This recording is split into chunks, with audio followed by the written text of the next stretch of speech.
it seems to me we look at, there's four groups of people that we can find here, at least as I see four groups, and it's also important to recognize that those four groups match up perfectly, it seems to me, with the parable of the sower and the four types of soil. And so you outline, as you go through here, these groups of people and how they match up with those four types of soil. But of particular interest to me, and we can come back and look at some of the other specifics, is the two groups that come to the tree. And I see here parallel language in each of these cases. That is to say, those who come towards the tree are going to be pressing forward, and when they commence the path, either they immediately catch hold of the end of the rod of the iron, or they don't get hold of it, and then, so in other words, you begin to see differences. So like in verse 21 and 22, where we have these people pressing forward, and they come and they commence the path, I stop and I ask my students, now, any problems with this group? And usually they say, no, I have any problems. And I tell them, if I'm the theme park ranger here at the Tree of Life theme park, I've got serious concerns. And I'm hollering something. I'm hollering to them to get hold of the rod. And of course, you read the next verse, and the mist of darkness arise. They didn't have hold of the rod, and so they fall away. Well, now that's pretty clear, but we come then to verse 24 and 25, and we have here the group that does the same thing, press forward. In this case, they catch hold of the end of the rod of iron, and they press through the mist of darkness, clinging to the rod, and then they partake of the fruit and are ashamed. And my question was to myself as a young seminary teacher when I first taught this was, all right, so that's this group. We come down here and we look at verse 30, the other group who presses forward, catches hold of the end of the rod, pressing their way forward, continually holding fast. They fell down, partook of the fruit, and don't fall away. That is to say, the end of verse 33, when the mocking comes, they heeded them not. I began to wonder why the difference. And I thought, all of us, Latter-day Saints, we're coming to the tree. At least that's our understanding, surely. So the question is, how do I know if I'm one who's going to fall away or not? And it seems to me there are three different reasons, three different things that are happening here. The first is how you hold the rod. Clinging versus continually holding fast. Clinging must here imply, and Elder Bednar spoke about this some while back, and it's just a matter of perhaps holding like with your fingers in this manner, rather than gripping hold with all your might. You might have a longing to look off to and maybe participate and partake of something on the side here, but don't quite let go. But it's just not in your heart. Maybe you take the sacrament, but not with much intense feeding or with genuine attitude. So it's a little bit like the phrase that, you're supposed to feast on the words of Christ until the end instead of nibble on the words of Christ. Snack, nibble, or pick at it. Yes. That's right, exactly. That's what you're doing. That's you're not feasting. Not enough. Yeah, and then the second difference is when they get to the tree, this other group that's continually holding fast falls down. I think not from exhaustion, but they fall down because they recognize the value of what they have now received at the tree and whose presence they're in, because the tree ultimately represents Christ, as Nephi will show to us clearly in chapters 10 and 11. And then, of course, the third, which is the obvious difference, when the mocking and the persecution or the trial comes, the ones who were just kind of taking it for granted, taking it casually, they fall away. And the others who it meant more, and they understood the value of the atonement and the precious fruit they were receiving, they heed them not, because they know what really is important. So I love that phrase, we heeded them not. I think there's a great lesson there for us.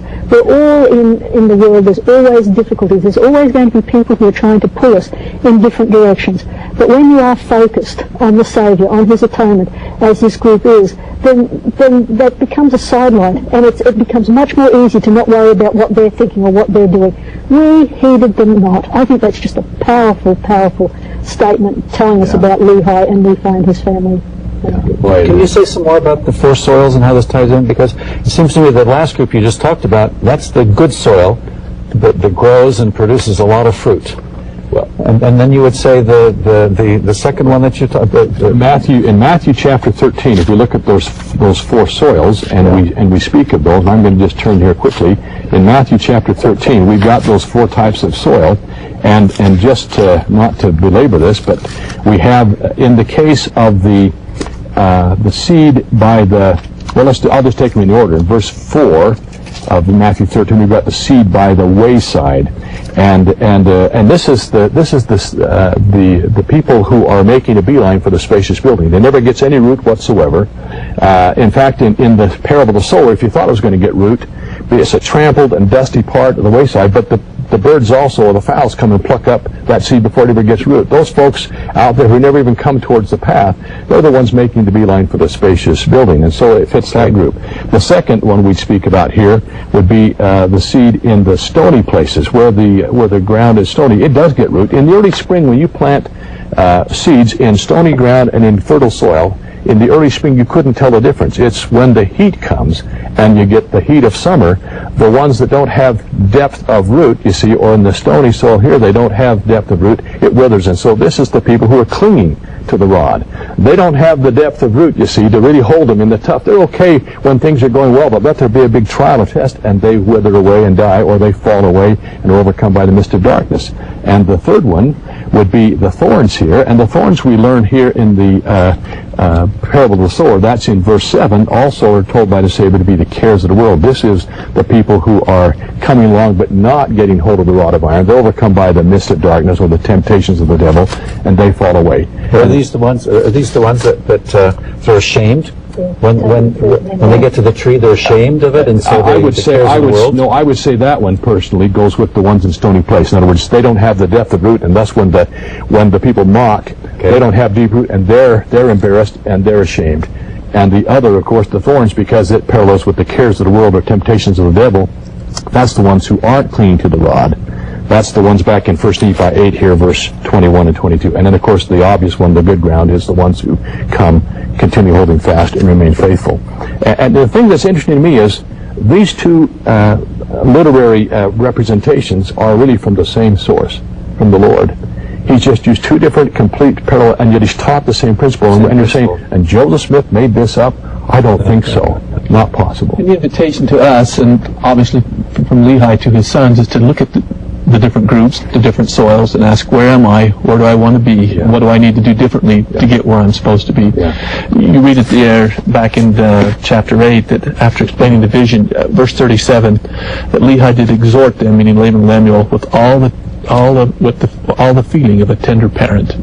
Well, if you're a parent, you identify with that. The pleading, the anxiety he must have felt from this vision. He knew it was from the Lord, and wondering what's going to happen to his boys. He believes there's a chance for him, and there obviously is at this time. He wants them to come. Yes. I think this is a tie back though to that chapter 1, where you're talking about the tender mercies of the Lord. Mm-hmm. On the big scale, that's what the Book of Mormon is teaching us, wanting us to learn that. And here we see Lehi in a type, I think, of the Father, working with his children and also having the tender mercy. So we kind of see a microcosm of the big picture that the Book of Mormon's trying to teach us.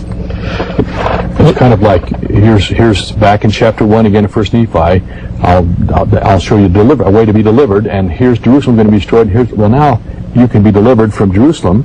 Now here we see this for the whole representation of the world, and you can be delivered. You don't have to be overcome by these things. And he sees it, and now he's trying to, as he was trying to warn the people in Jerusalem, he's trying to tell his own family, he's trying to, in a way, tell us, as the Lord has preserved it for us, the same thing. We don't have to be destroyed. We don't have to end up in the river of water. We don't have to end up in the midst of darkness. We don't have to end up in a spacious building. But we're going to have to come, you see, to Christ and come to partake of the fruit and use the word to do it.